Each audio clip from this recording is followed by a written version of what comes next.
Good morning, it's Claire Jones here from Your One Life Healthy Weight Solutions, and I'm coming to you live on Monday morning the 8th of August for episode 18 of Monday Morning Matters. If there's anybody watching, do say hello in the comments, and if you're watching on replay, say hello in the comments. And it's always good to hear that you're watching and that you are hopefully going to be finding this useful. Today I'm going to be talking about the excuses that we make, and that is both in terms of putting off trying to lose weight or perhaps not getting the results that we think we should be getting for what we think we're doing, which may not necessarily be the same as what we're actually doing, because we're very good at fooling ourselves, aren't we? Now, I asked on Friday if people had any examples that they wanted to share with me, and I've got them here in front of me. Unfortunately, my computer has decided the mouse and the keyboard won't work, so I'm doing this all on I've got two phones luckily, so I can see what I'm doing. So excuse me while I'm looking down. So I've got I'm happy being fat is one. Now that's quite a subjective one, because obviously, you know, I'm not here to say whether or not someone should lose weight or not. It's a very personal decision. But if you're saying you're happy when you're not really, then, you know, that perhaps needs some exploration in terms of, are you saying that just because you don't want to put the effort in, or perhaps you don't believe that you can do it? And I'm going to come on to that in a minute. So yes, it's a very personal thing that you know, it's no one else's right to say whether someone should or shouldn't lose weight. Is a personal decision, but obviously it's about knowing, you know, weighing up with the information that you have as to whether you need to lose weight for your health or for other reasons. You know, that's you know, a very personal thing. Morning Jenny, morning Joan, great to see you. Oh, morning Stella, thank you saying hello, that's great to see you. Next one I've got is one more packet or bar won't make any difference. Yeah, I'm gonna deal with that in a minute. I'll start tomorrow. Yeah, that's always a good one. And unfortunately, when we start tomorrow, that usually means that we polish off everything that's left in the cupboards, and so we end up perhaps putting more weight on whilst we're waiting to start, which isn't helpful at all, is it? Then I've got I'm too busy. Yeah, too busy. That's an interesting one, because obviously, you know, when we're trying to lose weight, we obviously do have to change what we're doing, which requires some effort. But unfortunately, you know, if we're too busy to try and do something about it, and perhaps we need to do something about it, perhaps for our health or for other reasons, then, you know, it's going to catch up with us in the end, isn't it? If I lose weight too quick, my skin will be too saggy. Yeah, skin is a tricky one, because obviously, you know, if our skin has been stretched for a long time, and obviously as we age, it does lose its elasticity, and, you know, that is an unfortunate kind of side effect of losing weight, is that obviously that skin empties out and can get a bit saggy. And again, it's that, you know, you've got to decide what's important to you, and, you know, there are thankfully things that can be done about that, and obviously doing things like moisturising and hydrating and things can potentially help to reduce the impact or the appearance. And of course, doing resistance training can really help as well to counteract, or at least sort of, you know, fill out the space a little bit. Obviously, with, you know, we don't want to get, or some people don't mind getting bulky, but not everybody wants to sort of bulk up with lots of muscle, but you don't have to. But just kind of doing some resistance training can help an awful lot with that. If I eat these now, Stella, you're on a roll here, weren't you? If I eat these now, they won't be there to tempt me tomorrow when I start again. Yeah. And now what I would urge you to do is perhaps have a look at, if anyone's got my book, have a look at, I can't remember which number it is, but about, you know, getting rid of leftovers, and it's not a waste if they don't end up on your waste. So really, you know, maybe getting rid of them rather than eating them may be the better thing to do there. Okay, I really love this top, dress, skirt, trousers, and I might not be able to get them in a smaller size. Yeah, Now, there's always something else, isn't there? You know, we've got an infinite number of choices that we can make about clothes. And, you know, that doesn't necessarily have to mean spending lots of money. So, yeah, there's definitely, these are definitely like, you know, our you know, the part of us that doesn't want to change and is quite happy to carry on eating the way we've been eating. That is quite active, isn't it, Stella? And my face looked like a ferret when I last lost weight. Yeah, I know what you mean. There was when I was at my very, very lightest, which to be fair was a bit too light for me. I did look a lot older. It's interesting. I'm quite happy with a bit more in my face now. And I think, you know, it is difficult, isn't it? Because, you know, we don't particularly like aging. And then obviously when we lose weight, if we're used to having the skin on our face filled out, and then we lose weight.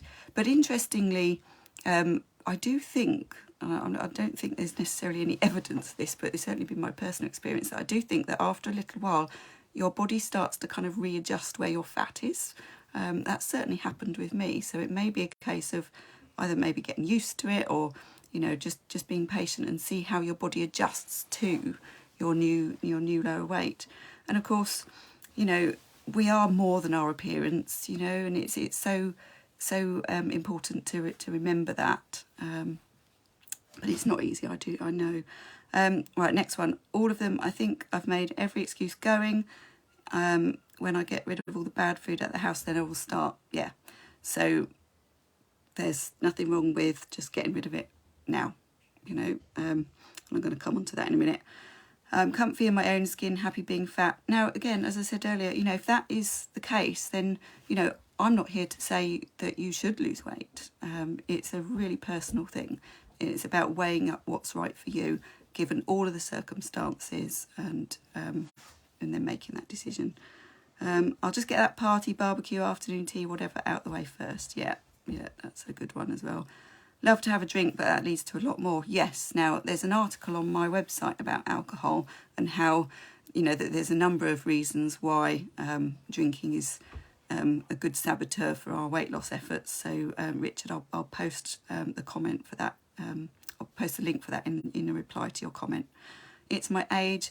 Yes, that's an easy one to kind of, you know, blame. Well, there's no point in doing anything about it. Well, actually, there's plenty that we can do. It just obviously requires perhaps a little bit more patience when we're older, and a little bit more consistency, and not going for the quick fixes, because, you know, they might have worked when we were in our 20s, but they don't necessarily work as we get older, because our bodies change and it becomes harder to create that calorie deficit for reasons that I've explained before. And then finally, another one from Stella. I will start on Monday, beginning of the month, after birthday, holiday, Christmas, etc. Yeah. Now, those of you who've been following me for a while may remember that I've spoken about the Monday diet, and that I once put on 2 stone while following the Monday diet, because every Monday I would say I'm going to start today, and I would in the lead up to that just gorge on everything over the weekend, and then I'd manage maybe get till Tuesday or Wednesday, and then I'd fall off again, and then the whole cycle would start again, and before I knew it I was 2 stone heavier, and that took about 3 months. It was shocking. Good lesson for me. I talk about it a lot. So those are the excuses. So what do we do about them? What can we actually do about them? Now, there's two of all of these excuses. There are 2 clear things, in my opinion, that are common to all of them. And one is that our goal is either not important enough or not clear enough, and or we don't believe that we can do it. Okay, so, you know, when we are in a moment of temptation, or perhaps, you know, we're thinking we need to, you know, get ourselves ready, it's so easy to forget that, you know, what it is that we really want, that, you know, if weight loss is our goal, and that, you know, that temptation, that party, that birthday celebration, whatever, can seem like the most important thing at the time, and it's easy for us to kind of forget about the long-term goal, because, you know, there's a very strong part of us that's very concerned with instant gratification, and not interested in the future. And if that side of you is stronger, then it's always going to win. So we need to find a way of turning that around. So there's a couple of things that you can do. And one quote that I do share quite a lot, it's by a chap called James Clear. He wrote a book called Atomic Habits. You may have heard of it. And one of the things that he says is our current habits are designed to deliver our current results. So if you think about, your daily habits and what you do, it's the culmination of those that will lead you to where you will end up being. And the problem with the results, when it comes to changing our habits for weight loss, is that those results can seem a long way away, and that can be really hard to remember. So we need to bring the result closer in our minds. And one of the ways that I do this, and I encourage my clients and my program members to do, is to think about the fork in the road. Okay, so every decision that you take, and this is another James Clear quote, every action we take is a vote for the person that we wish to become. So every time you are making a decision about food, think about that fork in the road. Think about, which fork do you want to take? And remember that every single action that you take will lead you towards the person that you want to be. So by thinking of the fork in the road, you can instantly bring yourself to, do I want to continue to be overweight, or do I want to reach my goal? So that's the first thing that you can do. And if you get into the practice of doing that every single time you're making a decision about food, it will help you to bring forward the results of your actions, or the consequences of your actions. So that's a little thing that you can do. Morning, Joe. Another thing that you can do is to practice visualizing your goal. Because again, your goal has got to be super clear and super tangible, and you've also got to believe that you can do it. Morning, Sylvia. So by visualizing in as much detail as you possibly can what your life is going to be like at your goal weight, then when you are faced with temptations, it becomes so much easier. When you think about that fork in the road and you think about where you want to be, if you're visualizing, if you're practicing your visualization around this, you're going to be far more likely to be able to resist that temptation. And after a while, it won't even feel like you're resisting. You'll just not want to do it. It will become an easy choice. But you have to practice it. Now, the good news is I've got something that can help you with this, and I'm going to post it in the comments underneath this video later on. And it's a 5-minute visualization exercise on my website, and it will talk you through a number of questions around your goal. And what I would encourage you to do is listen to it regularly, and also when you are answering the questions, answer them in the first person, so I am, and answer in the present tense. So I am, not I will be or I'm going to, I am. Because our brains, whilst they're incredibly intelligent, we can also fool them quite easily. Morning, Kelly. So if you are talking about yourself in the present tense and imagining your life at your goal weight in as much detail as possible, your brain will actually start to believe that you can do it. If you think you can't now, you can, okay?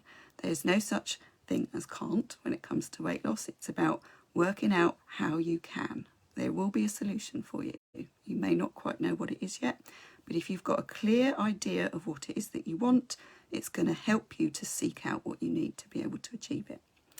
So I hope that helps. So I'm going to obviously put this on YouTube, and it will be in the guide 3 once it gets saved, and I'll pop the visualization in the comments, and also any other articles that I think may be helpful.